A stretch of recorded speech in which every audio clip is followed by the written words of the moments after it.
Subcommittee of the Commission on Equitable Housing and Development meeting has now commenced.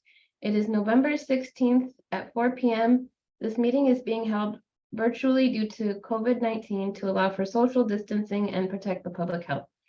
As we continue our efforts in meeting remotely, we ask all commissioners and guests to mute yourselves until called upon to speak, to avoid feedback and background noise. For those who have dialed in using the call-in number, to unmute to speak, dial *6 on your phone. Also, prior to speaking, please announce who you are to identify yourself. As a reminder, this meeting is being recorded. We ask that you only use the chat function actually has been disabled. And in order to comply with the state open meeting law, attendance and votes will be done by way of roll call using audio. All right, so I'll take roll call now. Sharia Jimenez here, present. Olga Flores here. Maggie Amaro is absent. Jim Tofu. I'm here. Oh, yay! Oh, you just joined. Yay! Oh, good. Thank you. Yay. Maggie Amaro present. I didn't see that. Sorry, I was looking at my agenda here. Marianne Beerling. Present. And then we have our ex officio, Corin Manning. All right, present. Marcos Ismael. Present. Betty Villegas. Betty, I know is present, but maybe on a phone call. And then our attendees, David Wall. Thank you. Joadino. Hi. Hi. And I think that's it for today. Did I miss anyone? We have some other participants. Okay, looks like that's everyone. Can I All ask a question? Yes. I still can't find my agenda. I don't know what the heck happened. Can somebody forward it to me? Yes. There's a link online. I'll send it to you right now, Marianne. Thank you. Okay. Okay, call to the audience. This is a time when any member of the public may address the Affordable Housing Subcommittee. Due to time constraints, the total time allocated for this is 15 minutes. Individuals are allowed 3 minutes each. Due to open meeting law, commission members cannot discuss topics that are not on the agenda. Items brought up by the public may be considered as an agenda item for a future meeting. So the main meat of what, oh, oops, sorry, I gotta give time for this. Does anyone have anything that they want to say from the public?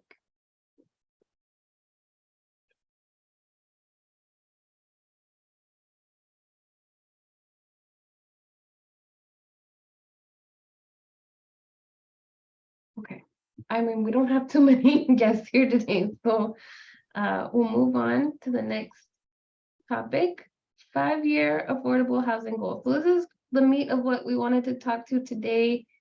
And then Marianne had an item too she wanted to bring up. But basically Jim asked that I go ahead and start the conversation without him. I was hoping he would lead this. And he didn't give me too much to say other than you know,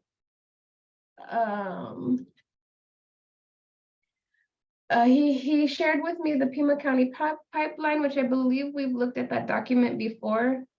And so based on the number of units, and some of this is confidential information, so I'm not going to share, but basically he arrived at his numbers, his preliminary numbers for a unit count by going through that data. And then more or less kind of tripling or doubling what we're able to produce now, and starting with that as a starting point for how many units. So his suggestion was 8,000 to 10,000 units within the next maybe 5 years. So I like David's numbers more. I know, I was gonna say comparing to David's numbers, which and I mean, one question, I'd be curious to hear more Jim's thoughts there, but David, I think, gave some preliminary thoughts on LIHTC, but I'd be really curious, like Maggie, Olga, Betty, thinking about what might be good targets for affordable home ownership, and then also just smaller scale rental housing too, I think is also a question I'd have that isn't necessary, that wouldn't be LIHTC. I also have a study from one of the professors in the planning department at Kapla who had some pretty good data. Just on his went more into what you're asking, and like housing types. When I talked to Jim, we had a phone conversation before the meeting. He just said that he didn't feel at this point he's not specifying with those numbers what type of units they are in terms of, you know, home ownership or rentals, or even, you know, he was calling apartments units. And for me, when I think apartment, I'm like, that's a very specific housing type that's different from, you know, a duplex or a triplex or another potential rental. So I don't know how specifically, I mean, I think that's a question that's part of the questions I had as I was talking to him, was to what degree we would want to specify the unit type and the, you know, housing type, and whether again it was rental or home ownership, or we would just want to set a very broad goal. I don't know, it's all up for discussion at this point.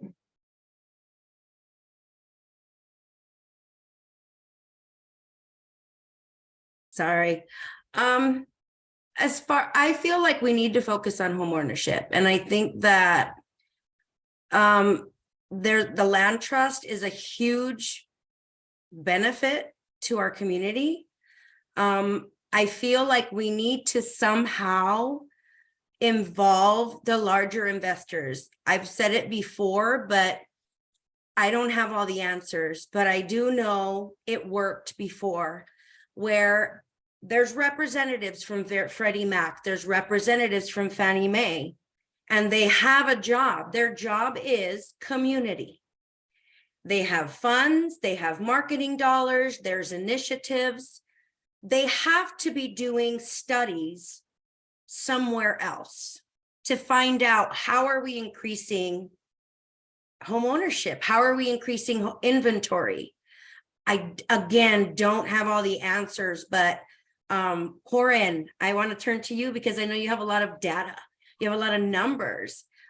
Have you seen, and I could be going out of in the ballpark here, but I'm just curious to know, other cities like Austin, where we've heard they have come up with creative ways. I lived in San Diego for 6 years. There are creative ways of creating home ownership. There has to be. The population increases a lot. 250 people a day were moving to Arizona from California in 2015. I don't even know what the numbers are now, but I feel there has to be studies out there where we don't have to come up with all the answers ourselves, but we have to find the resources too. And I feel like we can lean on Corinne for some of that, those studies or anything that, I don't know. I'm kind of just throwing it out there and see what we get, what sticks. Yeah, that's a great point. And I think maybe this would be a time to mention that the city is about to launch the update of our general plan, Plan Tucson. And one of the things that we're doing as we begin that process is trying to get a lay of the land in terms of some of the key trends and data points we need to look at in terms of what's happening in our city around population, jobs, housing, et cetera. So you guys might remember that the city and county worked together on a housing study about 2 years ago. And we are looking to kind of update that as we start our general plan. The county is also going to be updating their comprehensive plan around the same time. So we have started discussions with Pima County about doing an update of the housing study, which is basically a lot of data housing market, because that was done. We were just finishing it basically as the pandemic started. We finished it up in 2021, and our housing market has changed dramatically since then. So no, I mean, we knew even as we were doing it, data is always about a year old. We knew it was not reflective of the real time, what we were seeing. So it's definitely time to update it. And we can also look at that and look at what are some other data points that maybe we didn't capture last time that we think are really important that we want to add to the indicators that we're looking at. So maybe that could even be a discussion for a future meeting of this committee, is to look at the housing study and look at what are the key kind of metrics we want updated. What are some things that maybe we would like to add to this that it doesn't currently include? I think that's great. I'd like to add or ask, in that updated plan, I'm just gonna say it, there's been a lot of money coming from the pandemic, right? Is there money that can be, not adding taxes right now, we're talking money that's been given somehow that can be reallocated or allocated to help build a small subdivision, something that involves who we have available to us now to help bring something sooner rather than later. So that's my gist of it. That I maybe look to Anne or Marcos in terms of the ARPA funding and some things like that.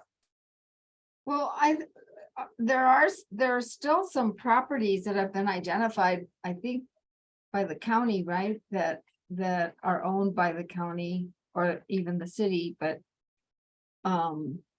you know, that I don't know how big they are, you know, the properties. I know some are larger than others, but you know, it's a possibility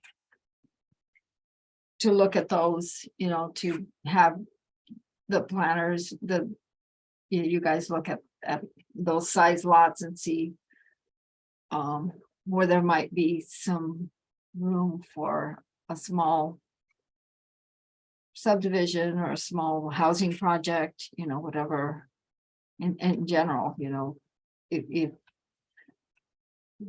yeah. And that's one idea, to look at that. Or are you looking at that already? I came in late, so I'm sorry if you already discussed that. I think Marianne and then Maggie. Okay, Oh, sorry. and I want to support Anne's suggestion of including the smaller non-tax credit projects, because, you know, the land, some of the lands is a smaller and you can't do a tax credit project on it, but you can do a density oriented project that, you know, you could get 25, 30 units on. So that's one thing I want to say. The other one is that you know, Fannie and Freddie need to come to the table in terms of investing, period, end of story, not studies. They need to invest. And they did this, I don't know, years ago. And we were able, you know, to get, and at least when I was working, you know, home ownership in rural Arizona, we were able to get them connected with the banks. And I think that that's the effort that has to start happening with regards to what Olga was talking about. They can do all the marketing they want, but they got to put the cash in. And I think that, you know, the cities and the counties and these commissions and the mayors, they can all push for that. And they can have direct meetings with those officials. So my suggestion would be that we ask that happen. We ask county officials, who's the new county supervisor who's leading the affordable housing effort? Marcos. Rex. Well, No, Keith, it's not Rex. It's not Keith. It's Heinz. Yeah, Heinz. Well, he just actually Heinz just, you Yeah. know, I mean, he just kind of put that idea out on that $37 million project, but really Right. it's Adelita's office that. Well, whoever's leading it from Yeah. the county, There's from the board of supervisors, and then Yeah. getting, you know, the mayor involved. Well, you know, let me just back up. When I Can I finish was at the what I was county, saying? when I was at the county, it wasn't the supervisors that worked with Freddie and Fannie. It was me and Richard before he was even a supervisor, who made the connection with Freddie and Fannie, and we brought them here, and they worked with us a lot, and they we sold them on the fact that we're a smaller market and we are, not large, but we are primed for a pilot programs. So if you guys want to, use us as pilot programs for any new initiatives, use us. And that's exactly what they did back then. Well, and I think, that conversation with, supervisors and staff and the mayor and staff, would be a really good idea. And I would encourage us to suggest that as this commission to those people. Let's Yeah. make a motion. Let's do What? it. Let's make a motion now, Marianne. All right. I mean, I don't know what the protocol is. The problem is that you have to have somebody that understands the lingo for housing. And none of our supervisors know, they're not, what Richard had was unique, and I think it's a matter of who has the relationships with that. And, we can go to Congressman Grijalva and say, we really want to get to the Federal Reserve and to the OCC. We used to have the roundtables, the housing roundtables, bringing all the compliance officers to the table, Yeah, I remember those. stuff. So, but we are the mayor's commission. And so, and I think as a subcommittee, we agreed we wouldn't do anything, without going through the committee, the full committee, but that doesn't preclude what you're saying, Betty, that those officials won't be smart enough to bring the staff who know the lingo, to the meetings. But I do think that from being on this committee, that we recommend to the bigger committee that there be a motion to ask the mayor and the housing director to, reach out to Fannie and Freddie and bring the county in as well as the appropriate staff. So that's what that's what I'm recommending. Okay, sorry, go ahead, Maggie, and then Olga. Well, can I just, one order of business? I think this agenda item is about units, number of units. So Yeah. just be mindful Yeah. of the agenda and open meeting. Thank you. I kind of lost you guys there for a second. So we're on item number 3, 5-year affordable housing goal. Is that what we're on? And Yes. is that, I think we're all. I'm kind of listening to this and I'm like, what are we talking about? I mean, I get what everyone's saying, but I'm like, what are we, so I don't know. That's what I wanted to ask. The question is, what is this about? Is this our commission goals? Or am I missing something totally? I'm just kind of lost. Sorry. I honestly, where I think it came from is that the House plan did not actually set a unit count. And so there was never a unit count that was set as a goal. And Jim feels, and I think most of us would agree, it seems like it would be good to have a goal. I mean, I know Liz Morales, I remember when we were asking why she didn't set the unit count. She had said because it seems somewhat arbitrary. I don't know if it was her or other staff I was asking. I mean, we can't control the market, right? There's only so much we can, hope for, but at the same time, I think what Jim and I think others of us are hoping is that by having a goal, we have ourselves, we're sort of held to the fire, right? In a way that we have a goal that we're working towards. It's like having a benchmark and a goal, right? Yeah. So I was thinking, so yesterday we were at the meeting over at South Tucson, and this is an elusive number, and maybe I don't know who the number crunchers are, but how many like affordable units are we short? And I think it's somebody said yesterday, 75,000? Yeah. Is Yeah. that the county only or Tucson? And so, That's the count, that's Pima County, of which Tucson is part of it, and we're supposed to be short 46,000 of single family. And let me just mention where that number I think is coming from. The 75,000 is households, and I thought it was Tucson. I'll look this up because I think the Pima County number might be bigger. It's housing cost burden households. over 30%, paying over 30%. Correct. Okay. Yeah.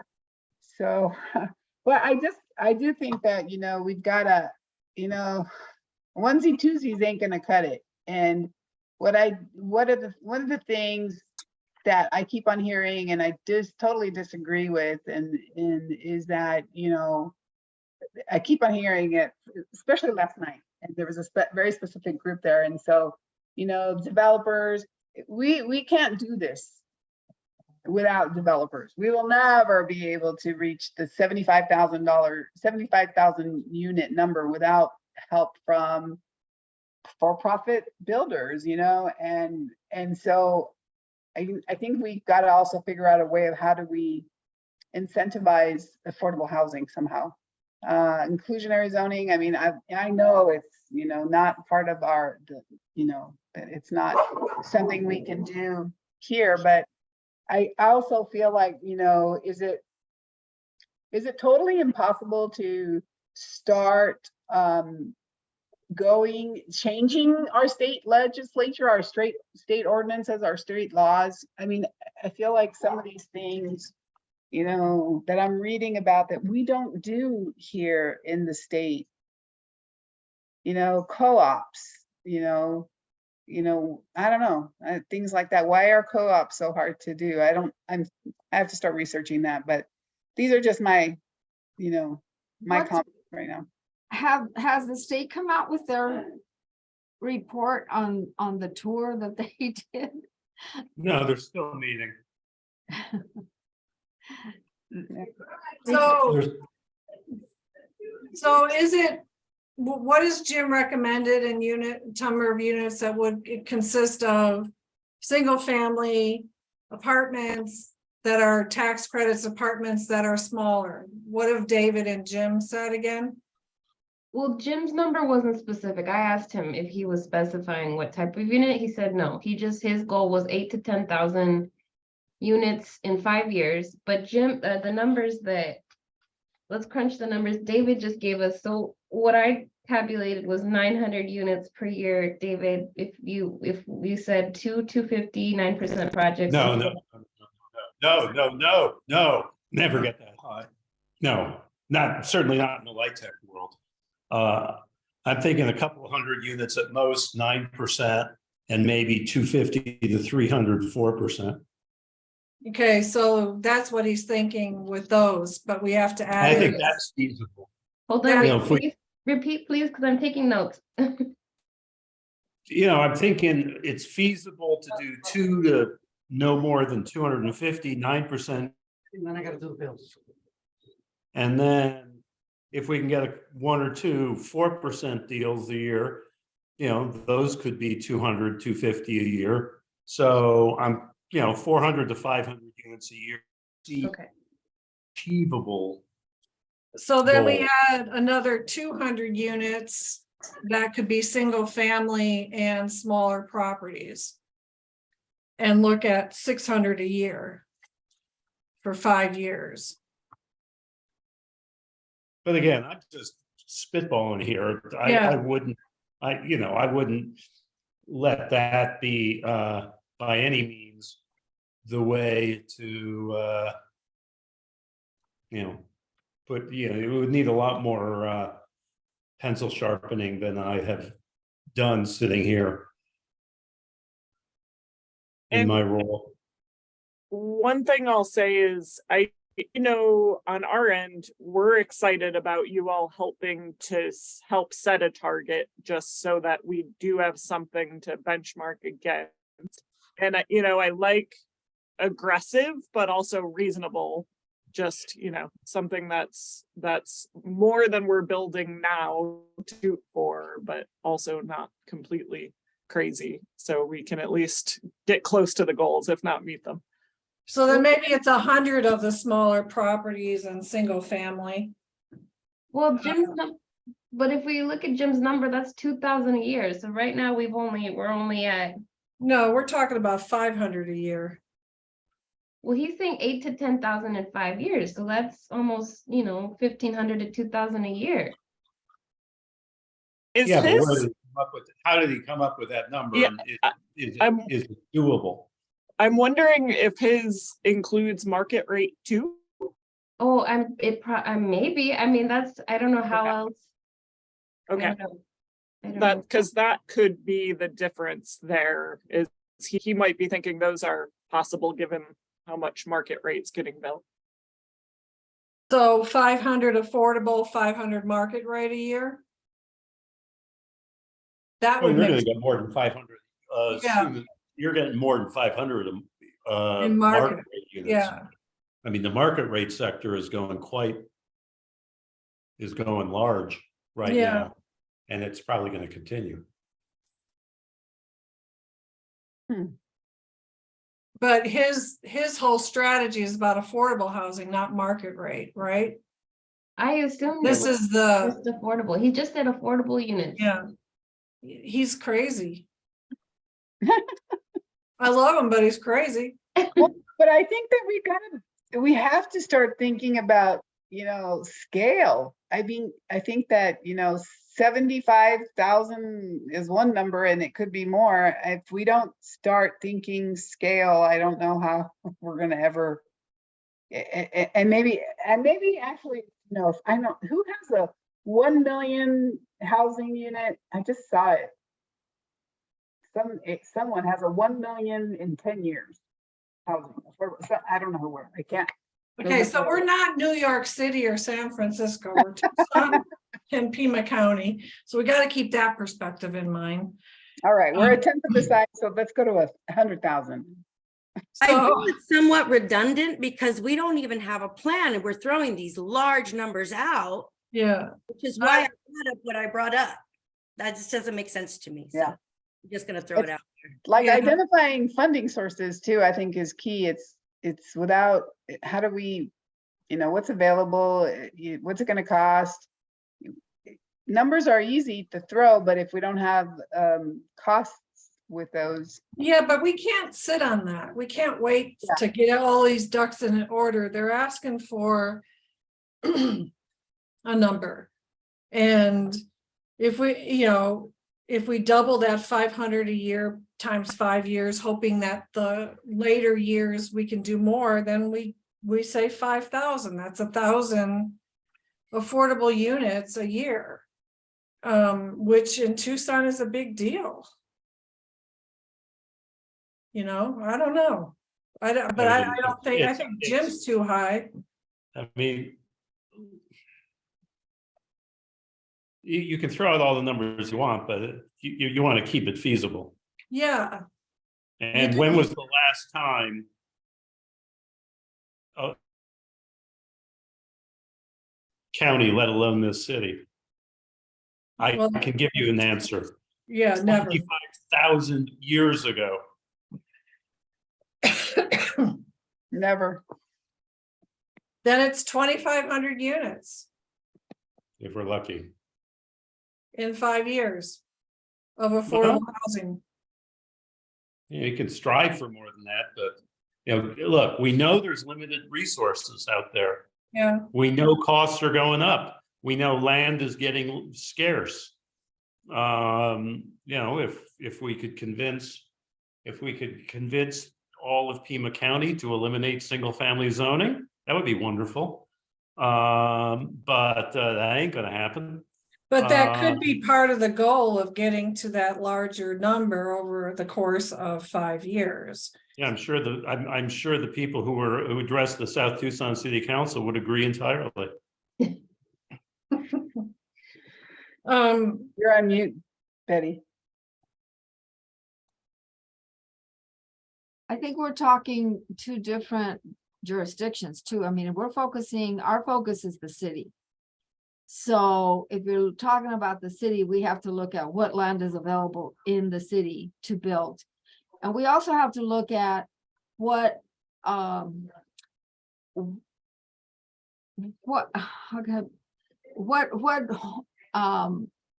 offline, I guess I want to use the word offline units are out there that need Yeah. work, that need rehab, that need, we shouldn't just be talking about new. We need to also talk about what's already there. Yeah, and I think that's part of it, Betty, that's part of that number is getting the Yeah, offline. but we don't have a really good inventory about what's there. The other thing that I think we need to look at is, and I know this would take somebody to do a really deep dive study, but we have areas that I know of that are higher rental areas. And then we have other areas that are higher homeownership areas.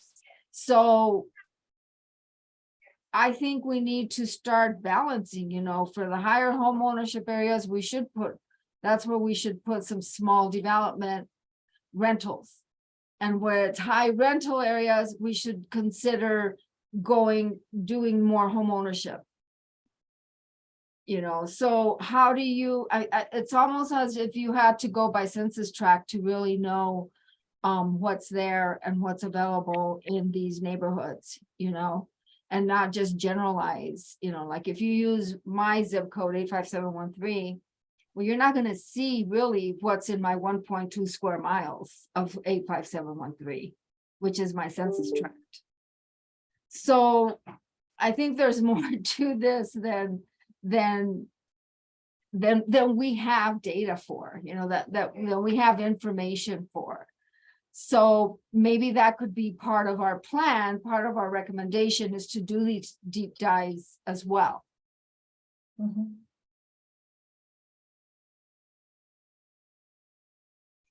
Olga and then Joe, I'm not sure who was first. I just wanted to kind of just say, I'd like to think about at least making a recommendation on this I really can't say too much. I just want to say that we need to jump on the bandwagon before we miss because of other things that are coming up. So I think if we start now, making the recommendation to the larger commission, at least to talk about these things a little bit more on the forefront, or as well as other things equally, so we can get something going, because things are going to happen pretty fast in the next year. And I just feel like we should jump on that bandwagon.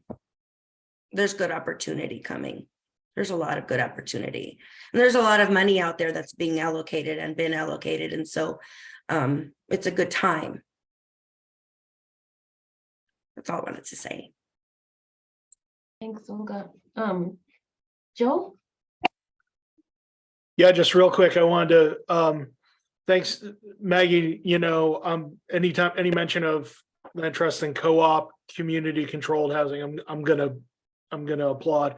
And I really like that Marianne's bringing us to, yeah, we're a city commission, but we're also talking about how we influence and work with other governmental entities to make sure this all happens.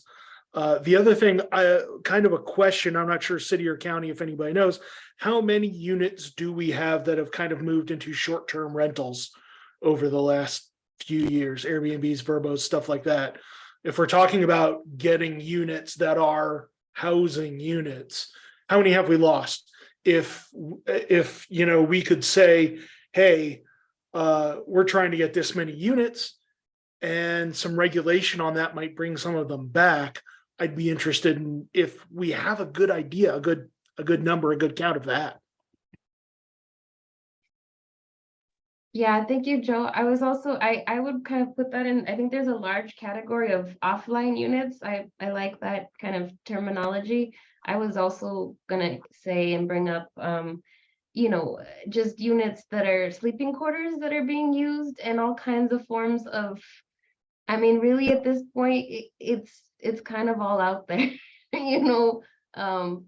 shed enclosures, porch enclosures, so many just units that are not maybe up to code, but maybe, with a little bit investment, it could be, I don't know, I'm curious to see how that work unfolds for the program we're working on, Maggie, and the one that the city is rolling out, because not that it hasn't been done before, but I think that the processes just haven't been revisited in a while. And so I and I like where this is all going, where we're really identifying types of units and really talking about typology, because I also think it's really important, because to me, no matter what scale you're developing at, we more or less all want the same things. We want, our utility fees and soft costs and impact fees and things to be as low as possible, right, for the projects to work.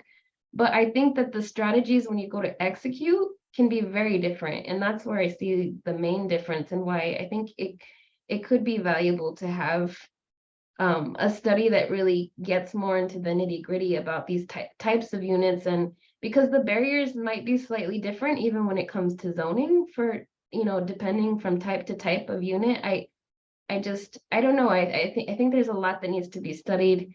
And my hope would be that it would link back to policy, to what aspect of zoning code is making this offline unit not able to be as easily updated and brought up to code. Or, when it comes to vacant parcels too, I feel like the tax code really incentivizes people to sit on vacant buildings for a long time. You can write them off for ages, and that's what happens a lot in Tucson.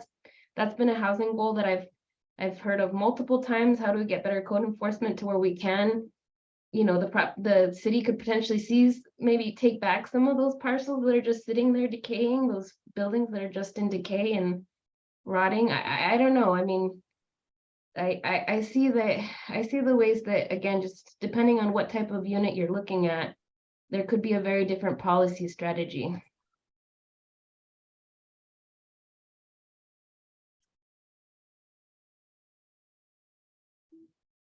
So what's the outcome on this agenda item? I think we need to just get that handled so we can move on.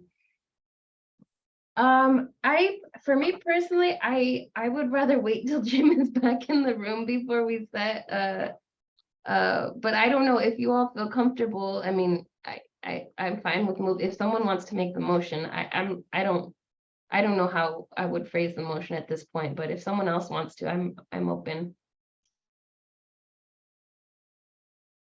Well, it sounds like some people are okay with setting a number.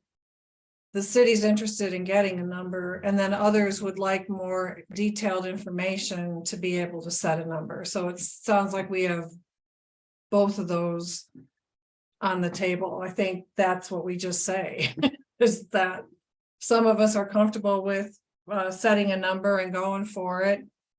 And others would rather have some detailed, deeper dive look at how to set this number.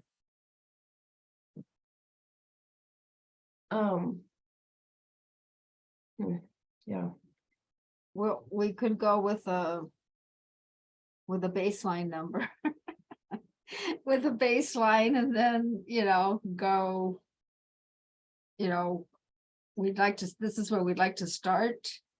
It doesn't mean that this is where we're gonna end. That's good. 2,500 in 5 years. That would be my baseline. I mean, I think the reason why Jim said it higher is because, hold on, okay, I think this Excel file, I'm gonna share the Excel file, because he gave this to me based on let's see, download. Okay, because the thing is, we want to do more than what we're doing now, right? I mean, if we're setting the baseline for a number that we were already able to produce, then it's not really a goal. So Okay, so we are not able to produce 2,500, just so you know, okay. at this point. Not affordable. Okay, can you all see this? Oops. And you're saying we can't do that not because of productive capacity, just because we don't have the financing to do that many affordable units, correct? Yes, that's a big deal. That's a big part of it. Okay, thanks. Let's see, just looking at what he's got down for us. I'd be You, surprised if our 2023 project is 30 million. It'll be close. oh shoot, should I hide that column? Well, no, I don't think you should hide the column. Okay. I'm I'm sorry, I 30 was million hesitant seems to a share bit. this. I don't think it's gonna be a $30 million project, but it could be. We're still running the numbers. Let's see, Newport at the rodeo. 77 units. What I don't know is how, so if wait, hold on. Oh, where's my? Oh, I can't edit this document, so. Well, if you do an enable editing, you can. Yeah, Oh, there we go. I'm Whoops. gonna try to sum this out here. Oh, you can do the enable editing at the top. yeah, I got it. So he's saying we're already doing a 1,600? Well, those are proposed. Those, I mean, you'd have to put it back up again, but I don't think all of those are necessarily gonna. No, a lot of them are. And also, that's not in proposed. 1 year. Yeah, A lot of them proposed, that's over multiple years. For example, Newport at the rodeo under construction now was a 2021 tax credit application. The one we're going to put in this next year is going to be a 2023 tax credit application. We don't know, obviously, we don't know if it's going to be funded or not. I can't speak for anyone else, but it's unlikely that everything that gets submitted is going to get approved. I mean, that's just not how the real world works. right. I feel more comfortable with the 2,500 as a baseline. Well, this also only includes Like, family, right? Yeah. Well, again, I'd have to look at it. So it only includes multifamily, but should we also, I'm wondering if maybe at this point, it's a good idea to do, it can't be a very large survey, but a survey of proposed projects, things that are funded and gonna be moving forward in the next, whatever, 5 years. well, it seems to me what we don't understand right off the bat is how many units we're actually producing every year. We should be able to Yeah, have that number. That to me at a minimum would be the first ask for a study would be, can we figure out within the past 5 years, how many units we've actually produced, not proposed, to actually built projects within the past 5 years? That to And- me would be the first number we need to determine. Do And we have that, Ann? yeah, I mean, we can grab that pretty quickly. Okay, Anything that's been subsidized. If it's, we keep records on anything that has any sort of subsidy from the city, from the county. But if it's somebody that just happens to be building and charging it below market rents, we won't have that. well, except for even like for home ownership, except for land trust. Because I don't think you guys have our resales. And those are new, these are the homes that keep on giving, and we've had 23 resales in the last 5 years. And 5 new builds. And what? 6, 9, how many? 10 affordable rentals. So I mean, so I don't know if those are, maybe they are included in some of those, of course, we did get some funds, but the resales for our land trust, which are 23 in the last 5 years, are not in there.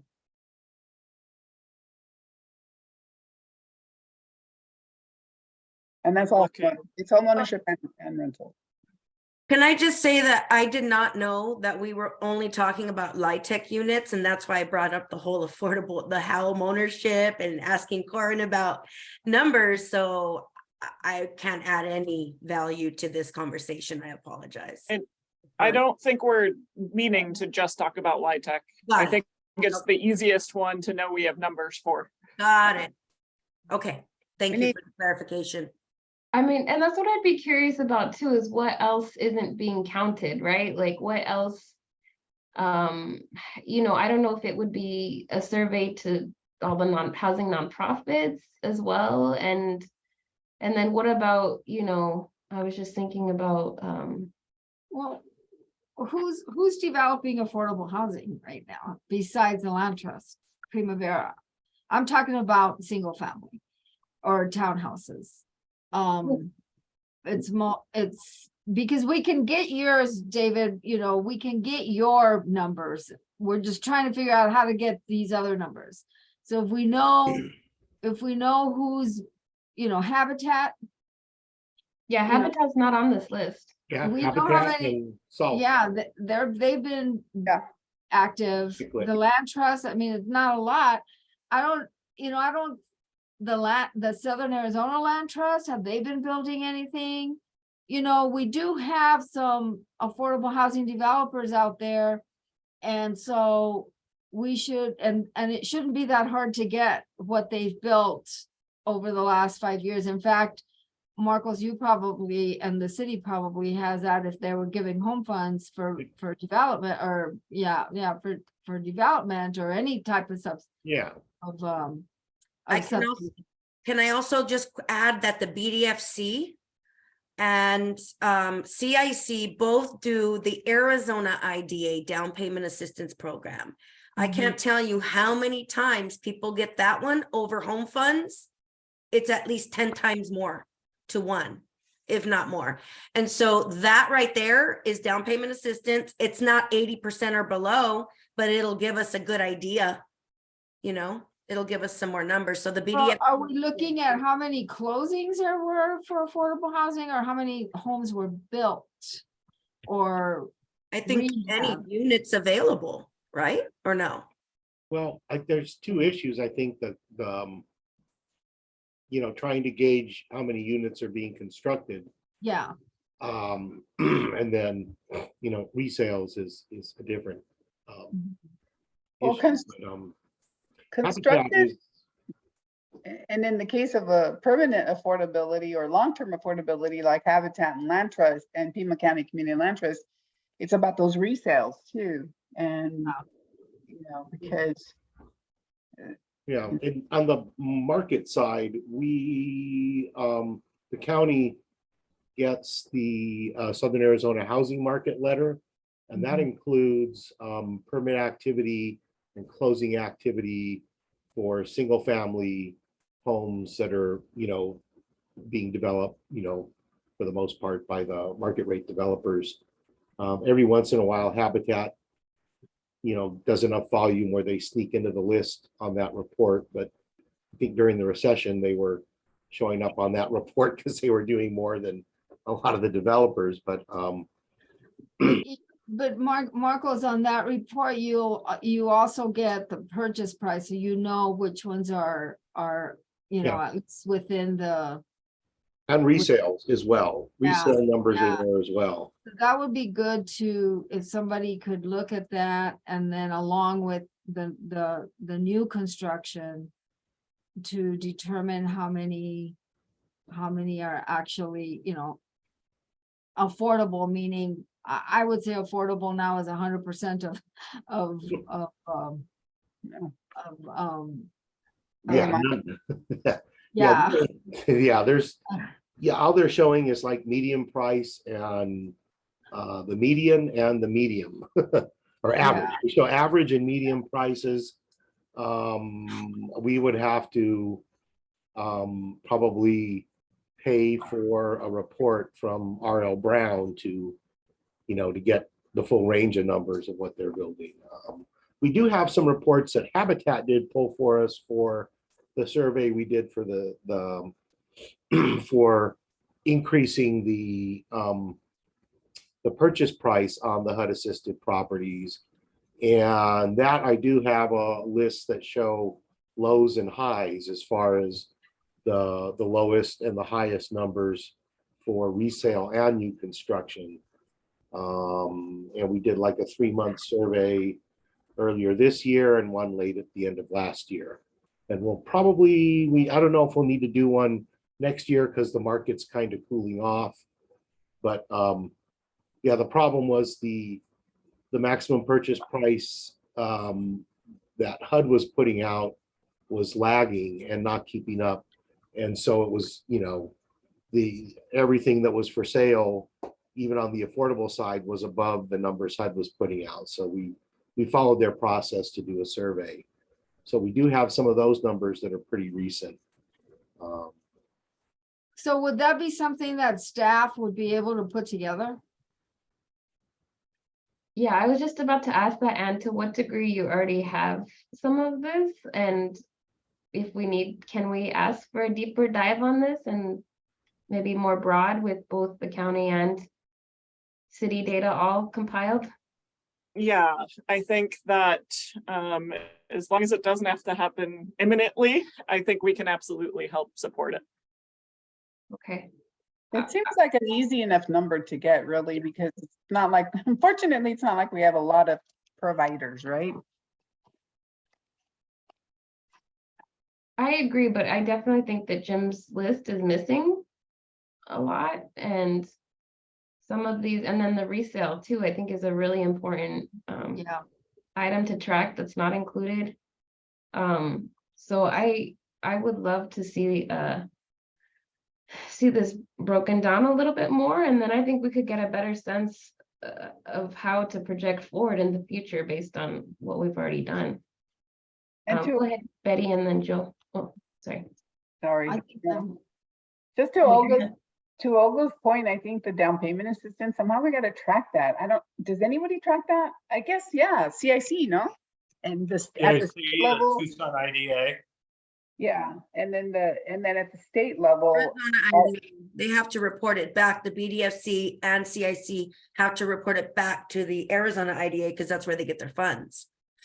So there's So are got to you- be a report. I know So- CIC does it for but are sure. you saying, so you're saying that more people go get state funds, including like people in Tucson, they, instead of Oh, going to home, they're going, so who? Even people at 80% are getting these funds because So it's how- bigger, the well- allowance is more.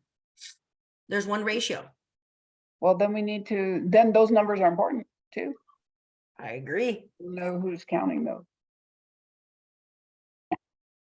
Real quick on the resale, like through the land trust, you're talking about one affordable unit being resold and maintaining affordability, which is certainly important, but that's not adding an affordable unit though, right? Yeah, well, yeah, because it's one house that is benefiting multiple families. It's not, so it's another household that's also benefiting. So you're right, it's not another unit, but it's an opportunity versus, in days gone by where grants were given. And as soon as, that's a one-time thing, and that house can then be sold as a, at market rate. So I don't know. I mean, it's depending, but I see your point, Joe, but I also think that it does add. I think It would be also adds a rental availability and a new homeowner for numbers as well. So I think it helps in a lot of different ways, but unit wise, you're right. Yeah, I love the program. I'm just not sure it counts as like additive to the affordable units. It's super important. I love it, but great. Thanks. Yeah, Yeah. good point. Well, but there's no additional subsidy. So that's, I think that was to Ann's point, is like, we can count these units based on, who's received the funding. But at the resale level, we're not, we're adding, I look at it as additional, because that's the beauty of the design of this program. But Yeah, but what is our goal? Is our goal new units? Is it new actual units, or is it households, households? And maybe it's good to have both. How many people have taken advantage of down payment programs and Right. subsidies? And then how many new construction, how many new homes have actually come out are available? Yeah, I think we should look at the full spectrum, because again, I just feel like the more information we have, the more we can understand you know, of course, LIHTC is great, but obviously, like Jim keeps saying, like, it's only accounts for, even if we did our best, like, and we got all the units that we wanted with LIHTC that are possible, like, it still only accounts for like 10% of the need. So where does the rest of the 90% come from? Which is why I keep feeling like we're somehow the private market has to be activated. And so that might be, however those financing structures unfold, you know, it might be, you know, revisiting how we do in finance, like you said, David, before, single family, you know, housing, or you know, looking at the existing infrastructure of what we have and how we can make the most of that, you know. So I think that's why it is important to look at the resales, because just to understand those markets better and how they're operating within the affordable realm, you know, I think it would be great to have this very comprehensive list of numbers and types.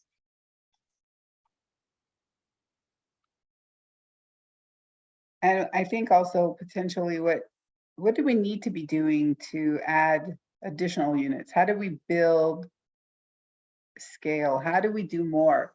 What are the barriers? You know, you see a lot of like the inclusionary zoning. Is it like, am I like just crazy? And it's like something that's not even something that we can ever, you know, approach.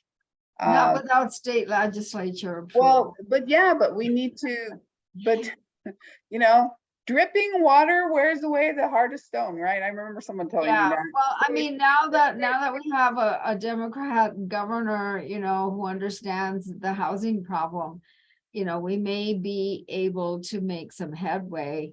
And if, you know, if, I mean, even you know, everyone at the legislature knows that housing is a problem now, you know, so. Yeah. I Yeah. mean, we may be able to, this may be the time to go back to the legislature, but you know, they implemented some statutes that prevent us from doing inclusionary zoning. Right. So they would have to overturn that, you know, Right. so it's not impossible. Well, You I think we don't even try. I feel like we see a brick Yeah. wall there and we don't, I and I agree. feel like we need to, you know, that's, you know, kind of, we're Well, giving up. Yeah, We're giving up. and I think that's where I think the advocates and the activists, you know, that's really where they should be putting some of their attention, is to the state legislature and putting the pressure, more pressure there than at the local level, you know. Mm-hmm. Or both, probably, but because the lobbyist for the city and the county should be there too, that this should be one of their top priorities, and that the lobbyist, you know, they accept the agendas from the, you know, from the city and the county. So do those, is housing on those lists, you know, when they are hired to go and fight for things at the state legislature? You know, who's looking at those lists for the county and the city? And if they're not, then why aren't we pushing them to do so? And that's where we need to look at our mayor and our city council and our supervisors to do that. Well, Because I think it's like, they approve the legislative lobbyist agenda. well, know. and so it's like a strategy. So in addition to providing numbers, I think we need to also have some kind of a strategy for this, you know, I don't know. And I think it's, you know, I know that if we don't start thinking like that, we're already so behind. We're behind it. We're way Marcos- behind the eight ball. Marcos, have you guys already submitted your list for the legislative agenda?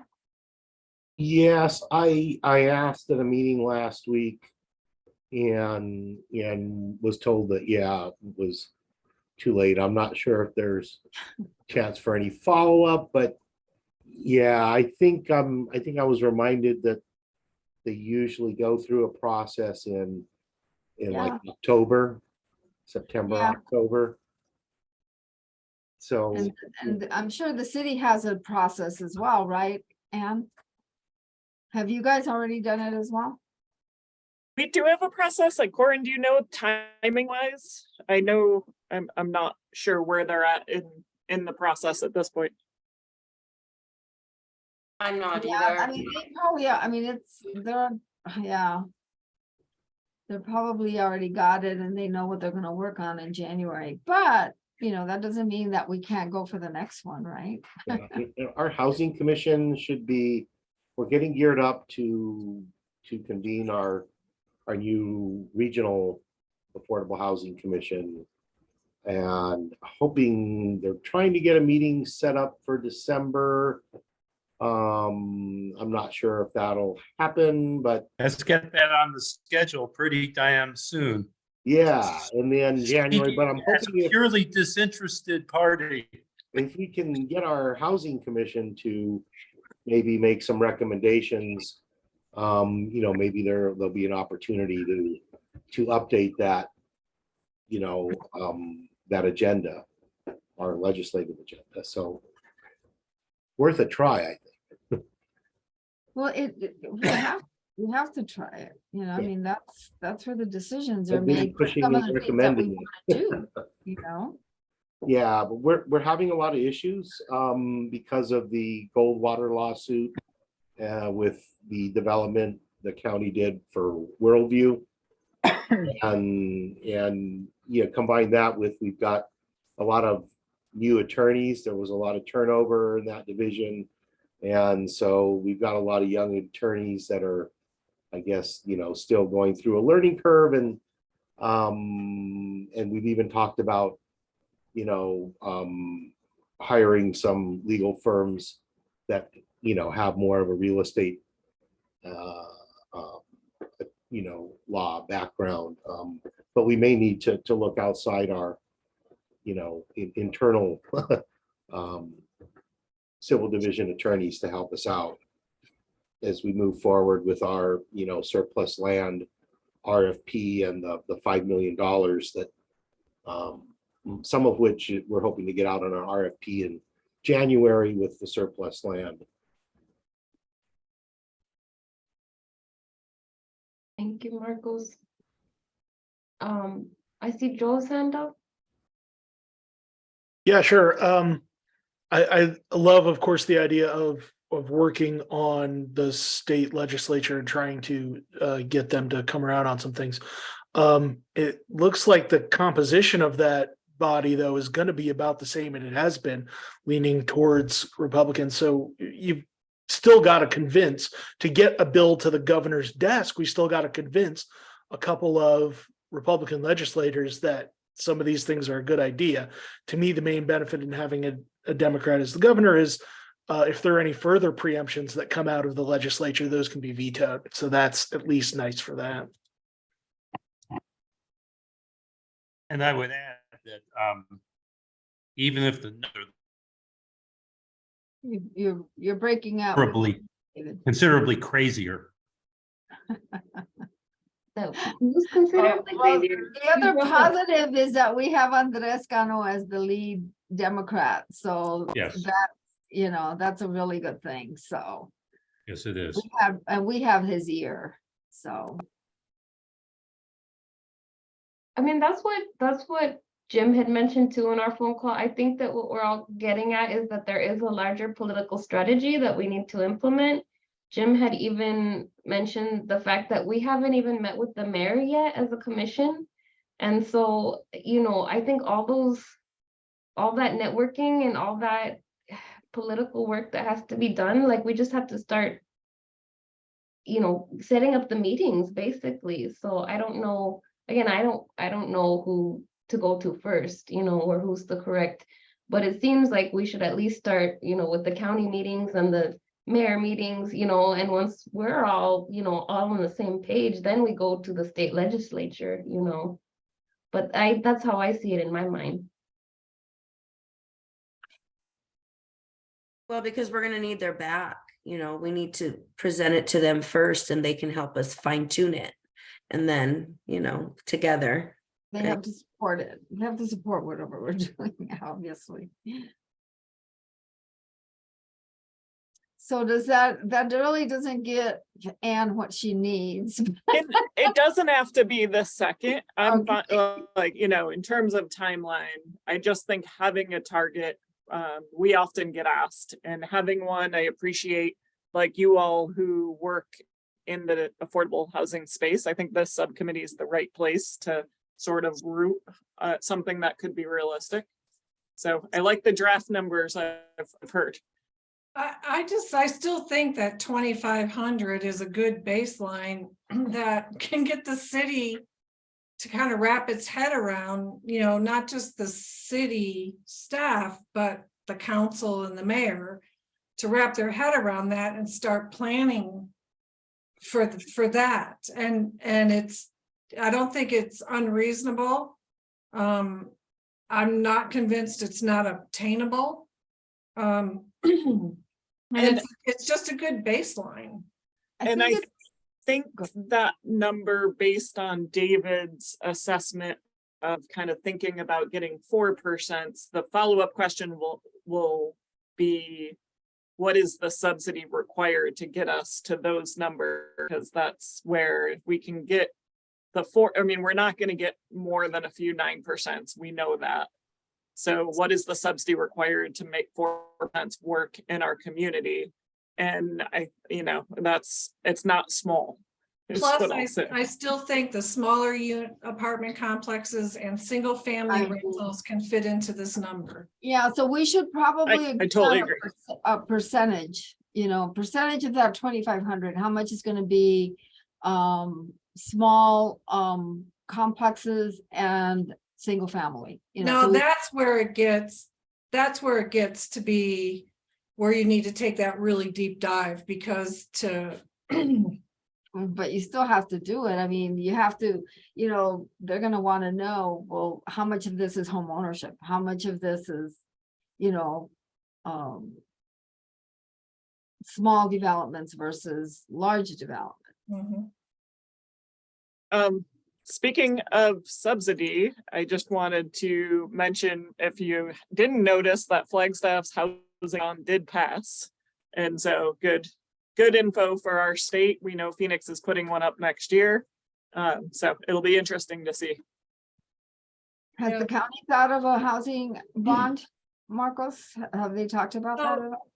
No, just general fund allocations. Aside from the 5 million allocated this year, we're hearing there's discussions for another allocation of general funds next year. Shay, it's 5:28. Yeah, I'm ready to call. We beat this thing to death a couple of times, and I think we take a vote on whether we think 2,500 units is reasonable to go forward with. Everything else we can work on, dividing things up and stuff like that. I just think, can we vote on that number and then set aside in future agendas to discuss what's tax credit, what's small, I would say that's fine, because Marcos and Ann are gonna work on that, on those reports that Marcos is gonna get. So I just looked at the most recent report on new home closings. And so for new home closings, last year, they were 2,538. Year-to-date closings are 2,690. That's single family. is that affordable? No, this is market rate. It would Okay, include everything. so what we're talking about is just affordable. Right, I understand I'm that. but- wondering if we could just get a vote on this 2,500 so we can move on to the next thing. on the Right, agenda. I was just trying to point out that it is attainable. We know that we're exceeding that in market rate single family homes. And if you add in, the capacity for rental, I think 2,500 affordable is attainable. It's attainable, but to me, I feel like it might be too low. I'm worried that it's too low, and that actually, if we were to double or triple, if that's what we're already able to produce is 2,500 a year, then an actual goal to me would be closer to where Jim set it at That's not 10,000. affordable. I mean, I thought we were looking for a number of just affordable. It's affordable and it's not 2,500 a year. It's 2,500 affordable over 5 years, Oh, which is more than we're doing now per year. But that's the piece that I don't feel we have good information on Yeah. is we're how talking many. 5 years. I agree it might need to be higher. But All right, I mean, I'm willing to, I will, if you want to put the motion forward, Marianne, that's fine with me. it's a good starting place. Okay, I agree. I would like to put the motion forth that we recommend that in the 5-year plan, we include the goal of 2,500 units that consist of tax credit, smaller non-tax credit, and single-family housing units.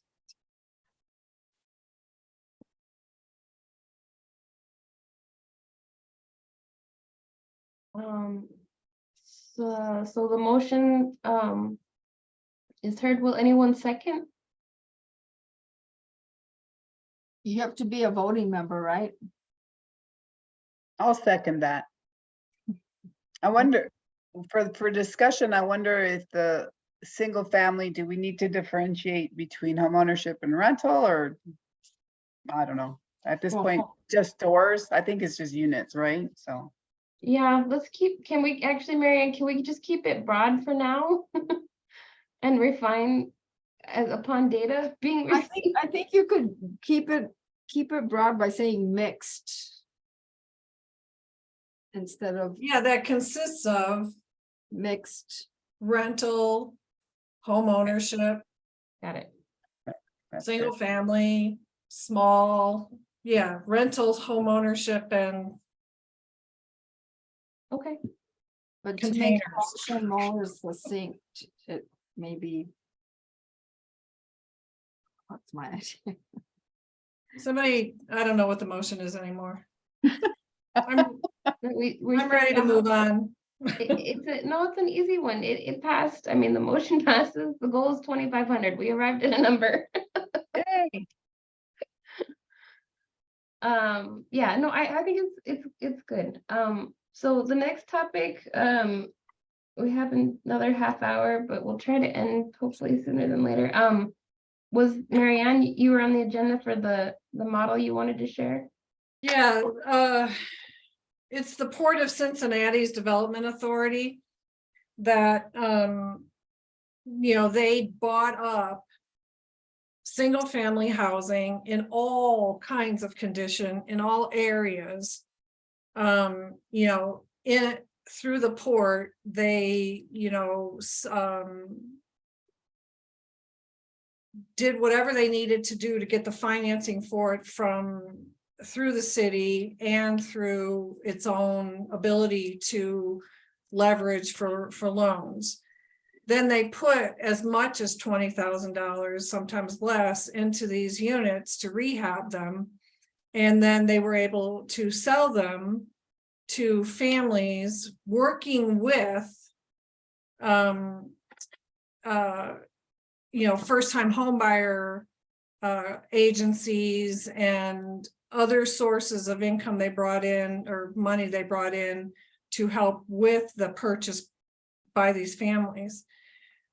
That's a creative way of, and I think something like this will be perfect in South Tucson if the housing authorities in both South Tucson and also in the city of Tucson would just take a look at how this kind of financial structure could work, so that one, we're handling displacement, gentrification, and affordability in one creative way that involves several groups, but it's run through either the city of Tucson's housing authority or a combination, you know, of authorities that form something else. I don't know, but I just think that what they did, it was risky. It's been successful. It's a model, and either, you know, we could ask them to participate in a call with the whole commission, or, you know, the city can reach out to them and tell us more, but I just think this is a new day, this is a new era, and when somebody uses their muscles like that in a community, it is going to attract, I think, more wealth to the community, as well as a lot of other support through businesses who are like-minded. So that you all should have gotten a copy of the article. I've done a little bit more research, and I think it would be a fine presentation to the commission if we could get them to talk to us, or we go find a way to talk to them. What group is this again out of Cincinnati? What's the name of their program? It sounds similar to the cohort the city and county participated in on. But it was focused in on tax foreclosure properties and how other cities and jurisdictions are handling them. They outbid investment and people who are wanting to come in and invest, you know, they Okay. outbid them from flipping and other things. So this was, you know, Right. part of it was to save communities too. Okay. But it's called the Port of Cincinnati, Port of Greater Cincinnati Development Authority. But I just, you know, we were all talking about something creative in our meetings. This is creative. This was, you know, newsworthy. And I think there's no harm in learning more. Yeah, I agree.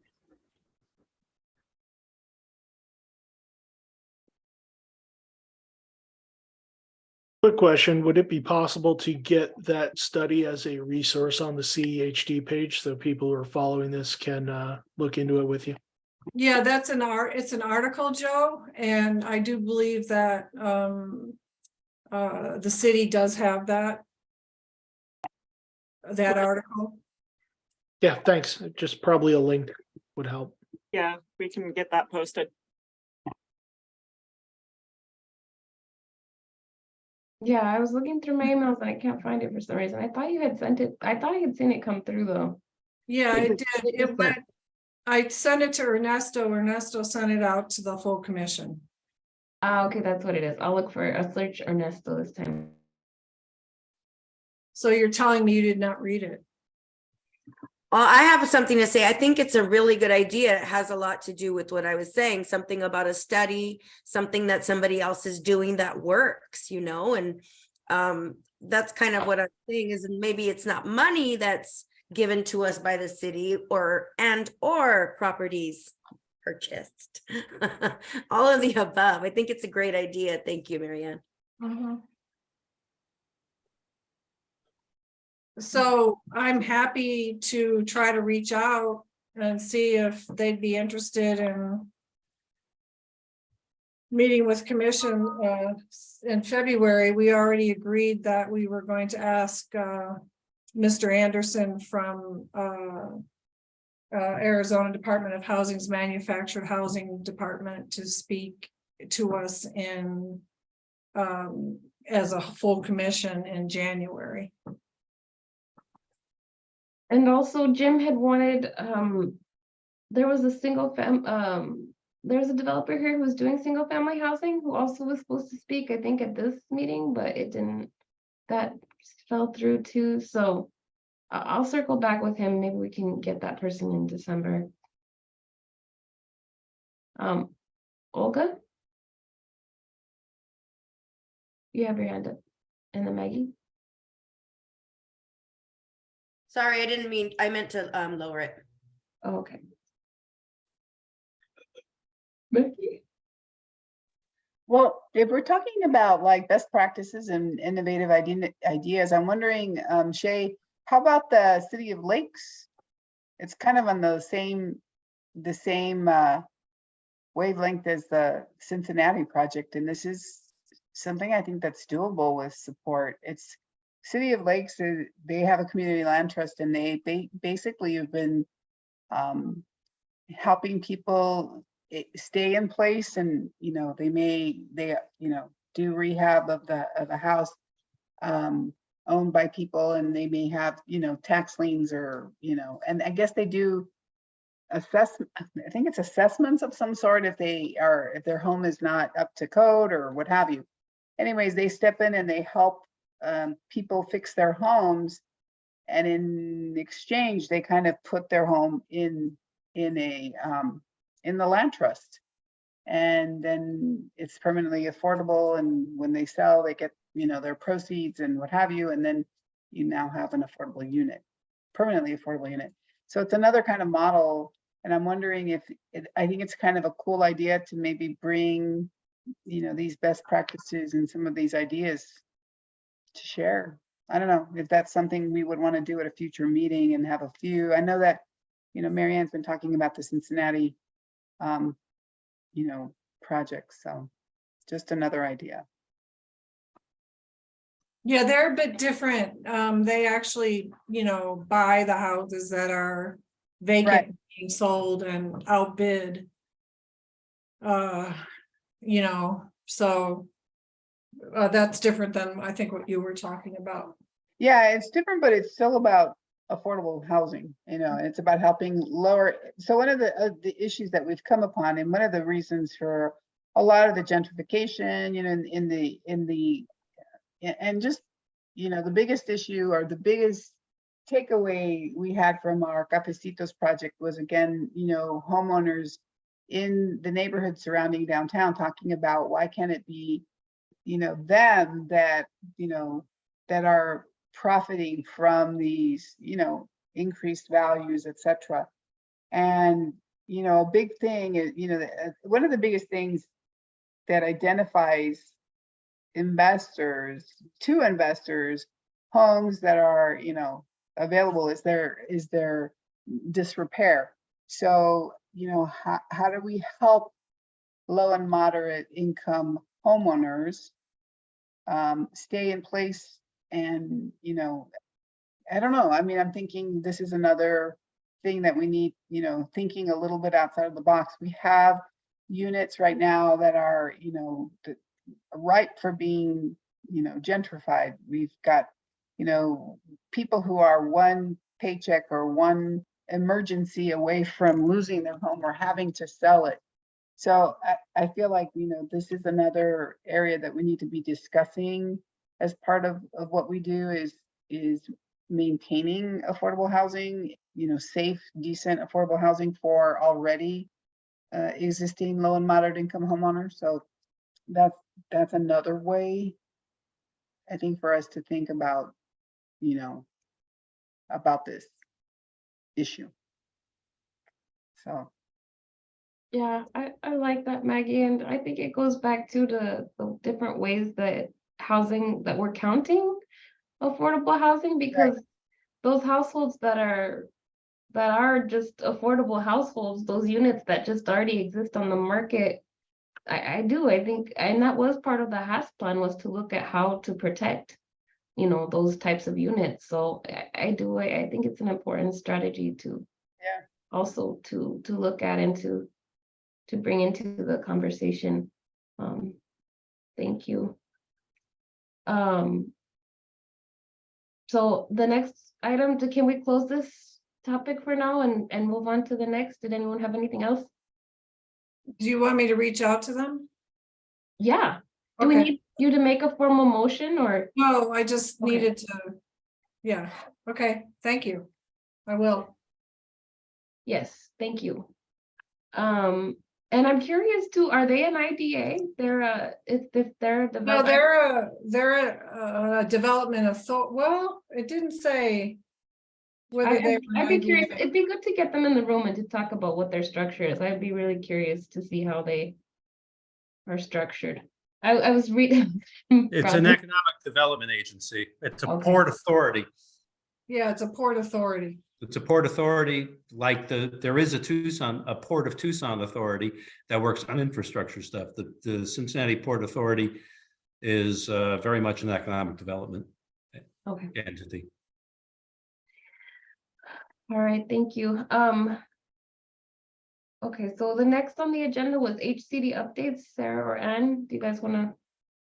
Yeah, I just have a couple. The big one is the HCD People, Communities and Homes Investment Plan call for applications will be coming out next week. November 22nd is the plan. So that will include funding for human services. So our public service funding with CDBG and general fund. It will also be home / state and local fiscal recovery funding for rental, whether it's new construction or rehabilitation. We are looking to put out affordable housing, home and/or state and local fiscal recovery funding later this year, well, probably early next year. And we will want to talk to, Maggie will want to talk to you all, anyone who's looking to do affordable home ownership projects. We've been learning a lot about home and how to structure it and how maybe not to structure it. And so before we put up that RFP, we're going to try to talk to as many folks that we think would be interested in funding to support affordable home ownership projects. So that's coming, but it's not going to come out next week with the funding that will be released next week.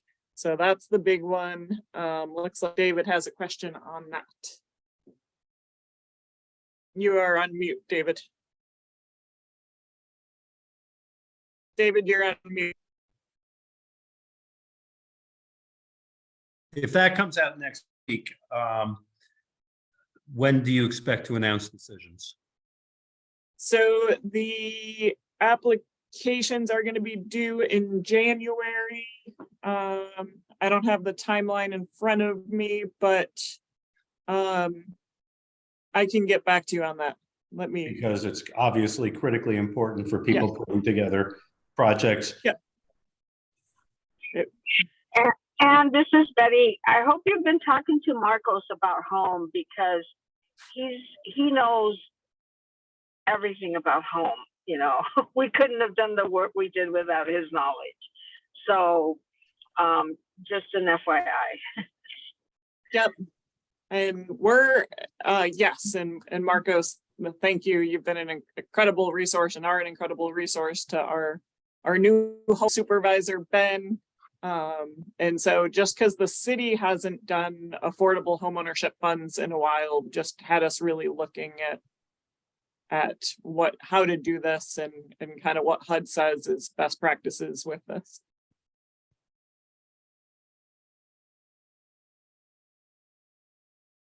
Cool. David, you have your hand up still? Oh, Okay. And then my only other update, were sort of seeped in the choice implementation grant writing. So really trying to figure out the housing strategy for our choice grant and what that's going to look like. And so I think as I was sitting here thinking about the numbers, I'm like, well, we have a lot that we're proposing to build in the Thrive in the O5 area, but yeah, that's just the other thing that we've been very busy, and I'll say, which may mean some other things we're working on are going to be on the back burner for the next 2 months. So please be patient with us as we're trying to do a lot of things with only a few people. Thank you. That's all. Thanks, Ann. Okay, so the next steps, I'm gonna ask Jim to reach out to the homeownership developer he wanted to have on the next meeting and see if we can get them on the call. I think that was the only item I had that I know kind of fell through the cracks from our last meeting. And then Marianne's gonna reach out to the Port Authority. Did we have anything else that people wanted to put on for the meetings? Not for the next one, but for January, we have, what's his name? Ken Anderson from the state on manufactured housing.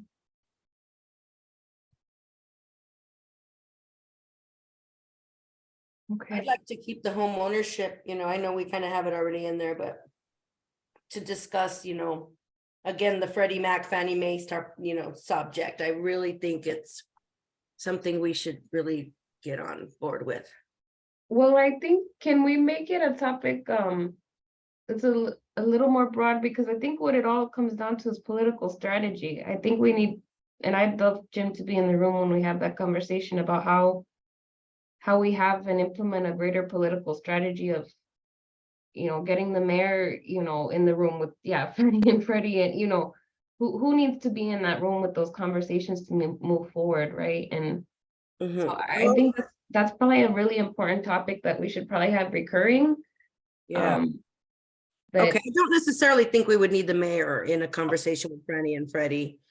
I think we've got the people here that could sit with them and really dig deep to be able to give then a presentation to the full commission, to us, of course, here first, and then, I just think it's something we need to, of course, include the mayor, but I don't think those meetings to discuss the initial stuff, I don't think the mayor would be necessary, but that's just my opinion. And just if I could interject here, Fannie and Freddie probably wouldn't want to meet with the mayor because that's not their role. So it would be really, they're structured in a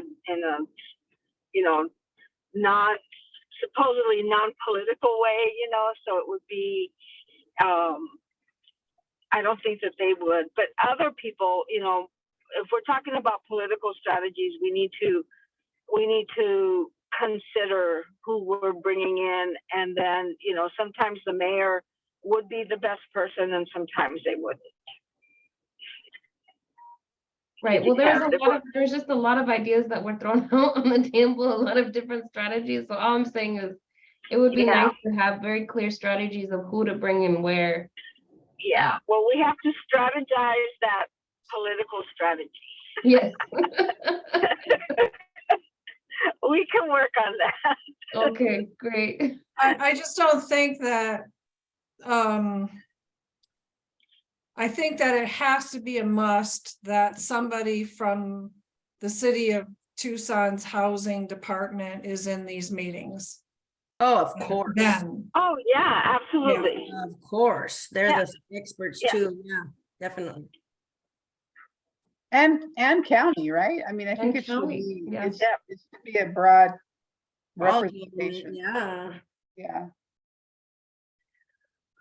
Okay, well, great. I think that even just that conversation will be a very rich one, a very in-depth one for our next meeting. So thank you all. And I think we should adjourn at this point. The next meeting will be on December 8th. And I may not be here, FYI. Okay, there's a note here about potentially December 21st because of or maybe potentially canceling our December meeting. Is that pushing it too close to the holidays? And that's, I just noticed the third Wednesday would be right before the holidays. So, that's up to you all, but just wanted to put that on notice. I'm gone. I don't think I would be here. My daughter comes, I don't ever get to see my daughter, and she comes for the holidays from San Diego. So I probably will not be available that week. The 8th, you mean? Or No, the 21st. Okay, so I think that's why the 8th is being proposed. So does the 8th work for everyone? yeah, No, Sorry, that is the full commission is being That's the proposed full for the. commission. Oh, okay. oh, the full, Ah. okay. No, I December see. 21st is our question marked next affordable housing subcommittee meeting. And- It's on my calendar is the 21st. Oh, yeah, that's way too close to the holidays. Yeah, we should probably change it to January. Should we wait till January or should we try to Or do? do the we bring it 14th? up? What was that? Should we try to the 14th then? That would be the week before. I'm okay to do that. And could we propose that the 14th? I think that Okay. works. Okay. All right, I'll let Ernesto know. Okay. All right, thank you all. Thank you. Shay, when you let Ernesto know, can you let Sarah know too, please? Yes, yes. Thank you all. Thank you all. Thank you. Thank Bye, you. everyone. Bye. Bye.